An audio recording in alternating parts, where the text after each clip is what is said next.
আওতাধীন থানাসমূহ মুক্তা থানা শ্রমিক দল কলাবাগান থানা শ্রমিক দলের রাসেল বাবু, ধানমন্ডি থানা শ্রমিক দলের মিত্র এবং আহসান স্বামী, লালবাগ থানা শ্রমিক দলের ইয়াকুর এবং মিঠু, শাহবাগ থানা শ্রমিক দলের জসিম এবং খলিল, নিউমার্কেট থানা শ্রমিক দলের শিহাব, রানা, রমনা থানা শ্রমিক দলের সুরুজ, আকাশ, চকবাজার থানা শ্রমিক দলের ইউসুফ, চামড়াচর থানা শ্রমিক দলের কাজল, ফাইজুল, হাজারীবাগ থানা শ্রমিক দলের শাহরুখ, কামাল এবং শাহজাহানপুর থানা শ্রমিক দলের মিজু ও কাকর সহ সকল নেতৃবৃন্দ মহান ভাষা শহীদদের পুষ্পস্তবক অর্পণ করলেন। দেখা গেছে যে তরুণ প্রজন্ম যারা ভবিষ্যতে আসছে তারা মানে তাদেরকে যদি আমরা আমাদের এই প্রজন্ম যদি মানে ভাষার প্রতি বাংলা ভাষার প্রতি যদি যে মানে মর্মতা বা হচ্ছে গিয়ে যে গুরুত্বটা আমরা যদি তাদেরকে এটা বোঝাতে পারি, দেখা গেছে যে এটা কখনোই বাংলা ভাষার বা বাংলা সংস্কৃতি শেষ হবে না, এটা সবসময় আমাদের কাছে থাকবে। তো আমি বলবো যে বাংলা ভাষার চর্চা আজকের দিন যেহেতু 1952 সালের ভাষা আন্দোলনে আমাদের আজকের দিনে অনেক শহীদরা হচ্ছে গিয়ে প্রাণ দিয়েছে, তো সেই ক্ষেত্রে দেখা গেছে যে আমরা সেই তাদেরকে শ্রদ্ধা নিবেদন করার জন্য আজকের দিনটা পালন করে থাকি। কিন্তু তাই বলে এমন না যে আমরা তাদের ইতিহাস ভুলে গেছি বা হচ্ছে গিয়ে তারা আমাদের জন্য কি করে না গেছে সেটা ভুলে গেছি। তাদের ঐতিহাসিক সেই জীবনী, তারপরে তাদের হচ্ছে গিয়ে আত্মত্যাগ সবই আমাদের মনে আছে। তো দেখা গেছে যে আমরা যদি এইসব আমাদের যে ইতিহাস এগুলো যদি আমরা আজীবন ধরে রাখতে চাই, আমাদের নতুন প্রজন্মকে সেগুলো হচ্ছে কি শেখাতে হবে, তাদেরকে বোঝাতে হবে। তো তাদেরকে বোঝালে তারা আবার তাদের প্রজন্মকে বোঝাবে, সেভাবে দেখা গেছে যে বাংলা সংস্কৃতি ধরে রাখা সম্ভব। তো আমি মনে করবো যে এখনো পর্যন্ত বাংলাদেশ থেকে মানে তরুণ প্রজন্ম বা হচ্ছে কি ভাষা বাংলা ভাষার যে মানে সংস্কৃতি তা একদমই দূর হয়ে যায়নি, তা এখনো আছে। তো আমরা দেখতে পাচ্ছি যে বই পুস্তকে বিদেশি ভাষার প্রয়োগ বেশি হচ্ছে এবং কিছুদিন আগে বই পুস্তকে অনেক ভুল বাংলা ভাষার ভুল বাহির হয়েছে। তো একজন আপনি শিক্ষার্থী হিসাবে এই বিষয়টা কি হিসাবে দেখতেছেন?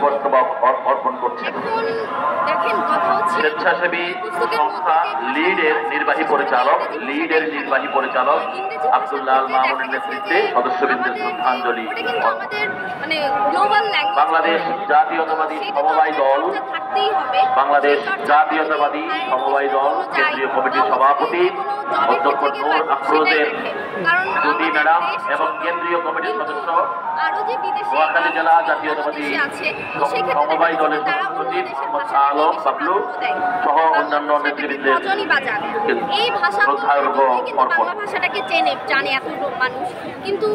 বাংলাদেশ গণমুক্তি পার্টির পক্ষে আহ্বায়ক এম.এ. আলিম সরকারের নেতৃত্বে শ্রদ্ধা নিবেদন করছেন কেন্দ্রীয় সদস্য লেখক অমূল্য কুমার বৈদ্য সহ অন্যান্য নেতৃবৃন্দ। সাথে আছেন জনাব সাদ্দাম হোসেন, মুফতি, ফারজানা, নওরিন ও অরবি। বাংলা ভাষাটাও আছে। তো আমাদের যেহেতু উচ্চশিক্ষা গ্রহণ করতে হয় বা হচ্ছে গিয়ে নিজের পায়ে দাঁড়ানোর জন্য আমাদের মানে একটা দেশ বলতে গেলে আর কি স্মার্টনেস প্রকাশের জন্য, তো অন্য দেশের ভাষা তো The Institute of Chartered Accountants of Bangladesh ICAB এর ডিআরসি প্রেসিডেন্ট মোহাম্মদ রেজাউল করিম সর্বশেষ একটা প্রশ্ন হচ্ছে যে আমাদের দেশে যারা শুদ্ধ ভাষায় বাংলা ভাষায় কথা বলে তাদেরকে আমরা অনেক সময় দেখেছি লাঞ্ছনার শিকার হতে, অনেকে খ্যাত বলে, অনেকে তিরস্কারমূলক কথা বলে।